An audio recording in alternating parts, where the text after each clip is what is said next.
Olá, sejam bem-vindos mais uma vez aqui ao canal Na Magia das Histórias e a gente vai para o nosso segundo conto do canal, mas é o conto de número 38 no livro, no compilado dos Irmãos Grimm. Ah, por que você está dando esse salto do 2 para o 38, Branca? Muito simples. É Natal e o conto tinha que ter a ver com essa temática, senão não estaríamos na magia das histórias. E você aqui junto comigo nessa data tão especial, a gente não podia deixar de contar uma história que tenha a ver com essa energia linda que é a energia do Natal. Então, vamos embarcar agora em Die Witchelmänner, os duendes. Esse é um compilado de 3 contos, os 3 bem pequenos. O primeiro, o maior deles, é o que tem a ver com a temática do Natal e eu vou narrar ele aqui. Os outros 2 eu vou deixar para você ir conferir lá no meu site Branca Andrade Oficial, no meu blog, onde eu disponibilizo todas as traduções direto do original dessa jornada Grimm. O primeiro conto ficou conhecido como Os Elfos e o Sapateiro, mas a gente aqui vai chamar de Os Duendes e o Sapateiro. O motivo a gente vai falar no segundo vídeo aqui do canal. Os outros 2 contos também têm a ver com a temática dos duendes, mas não tem a ver com o Natal. Vamos embarcar agora na história desse sapateiro. Esse sapateiro que ganhou um presentão quase que invisível, mas nem tanto. Um sapateiro ficou tão pobre, sem culpa alguma, que acabou não tendo mais nada além de couro suficiente para fazer apenas um único par de sapatos. Naquela noite, ele recortou esse couro para fazer os sapatos, nos quais pretendia começar a trabalhar na manhã seguinte. Ele deixou com a consciência tranquila esse couro em cima da mesa e foi para a cama calmamente. Entregou-se a Deus, fez uma oração e adormeceu. Falamos sobre a relação com Deus no vídeo 2 aqui do canal. Você pode conferir durante esse período do romantismo como é que era essa relação com Deus narrada nos contos dos Irmãos Grimm. De manhã, depois de ter feito suas orações e estar prestes a sentar-se para trabalhar, os 2 sapatos estavam completamente terminados em cima da mesa. Ele ficou muito surpreso e não sabia o que dizer. Ele pegou os sapatos para examiná-los mais de perto. Eram tão bem feitos que nem um único ponto estava fora do lugar, como se fosse uma verdadeira obra-prima. Logo depois, entrou um comprador e, como gostou muito dos sapatos, pagou mais do que o habitual, e o sapateiro pôde usar o dinheiro para comprar couro suficiente para fazer mais 2 pares de sapato. Ele cortou o couro à noite e quis ir trabalhar com uma renovada coragem na manhã seguinte, mas não precisou. Quando acordou, o trabalho já estava terminado, e isso era inevitável. Os compradores também apareceram, de modo que dessa vez conseguiu dinheiro suficiente para comprar couro para fazer 4 pares de sapatos. Logo pela manhã, ele encontrou os 4 pares prontos e assim continuou.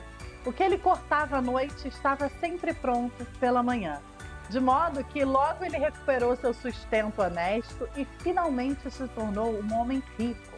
Ora, aconteceu que numa noite, pouco antes do Natal, quando o homem terminara de cortar a lenha antes de se deitar, disse à esposa: "Que tal ficarmos acordados essa noite para ver quem é que está nos dando essa ajuda tão grande?" A esposa concordou e acendeu uma vela então. Esconderam-se nos cantos do quarto, atrás das roupas que ali estavam penduradas, e ficaram de vigia.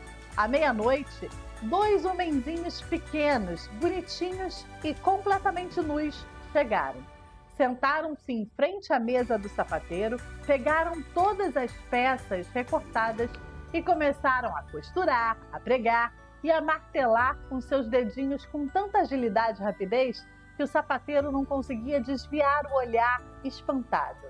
Eles não pararam até que tudo estivesse terminado e disposto sobre a mesa. Depois saíram correndo. Na manhã seguinte, a mulher disse: "Esses homenzinhos nos enriqueceram. Devemos mostrar a nossa gratidão. Eles andam por aí assim, sem nada no corpo e congelando." Época de Natal na Alemanha, né? A gente já sabe como é que é. Imagina, a friaca. Sabe de uma coisa? Vou costurar camisinhas, saias, guibões e calças para eles e tricotar um par de meias para cada um. Você faz um par de sapatos para cada um deles também, falou para o sapateiro. O homem respondeu: estou satisfeito com isso.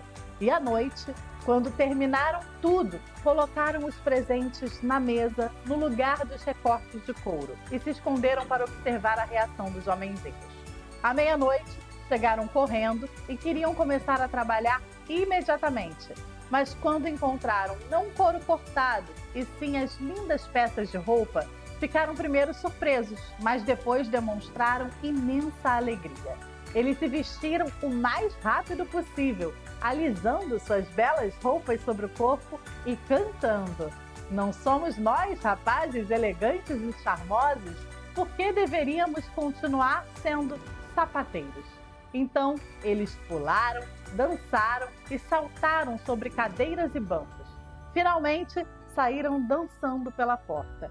Daí em diante, nunca mais voltaram, mas o sapateiro prosperou enquanto viveu, e tudo o que empreendeu foi um sucesso. Essa história tem tudo a ver com o Natal por conta dessa energia linda de gratidão, né? Às vezes a gente recebe tanto da vida e não consegue retribuir no mesmo nível do que a gente recebe.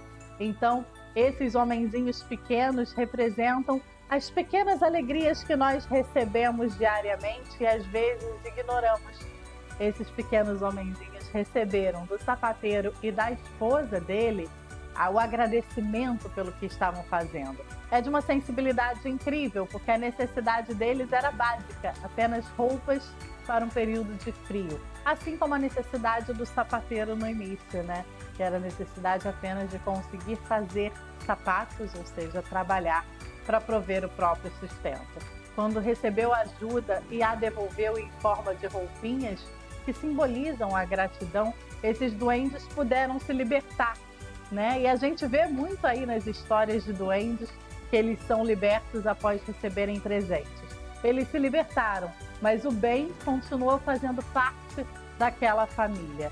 É um conto lindo de Natal, é um conto que mostra pra gente o quanto a gente, sendo grato, a gente modifica a energia do nosso lar, da nossa família, da nossa rotina, e com isso a gente consegue, pouco a pouco, trazer alegria, paz, sucesso, prosperidade para quem a gente tanto ama e para nós, é claro, que a gente precisa. Então, fiquem aí com esse lindo conto de Natal, mas eu vou deixar lido o segundo e o terceiro conto em vídeos menores também. Mas esses eu acho que eu vou colocar só lá no Instagram, ou de repente coloco em um vídeo à parte aqui para vocês no YouTube, para vocês conferirem. Um Feliz Natal e um próspero Ano Novo. Que em 2026 a gente tenha muito mais magia e muito mais histórias.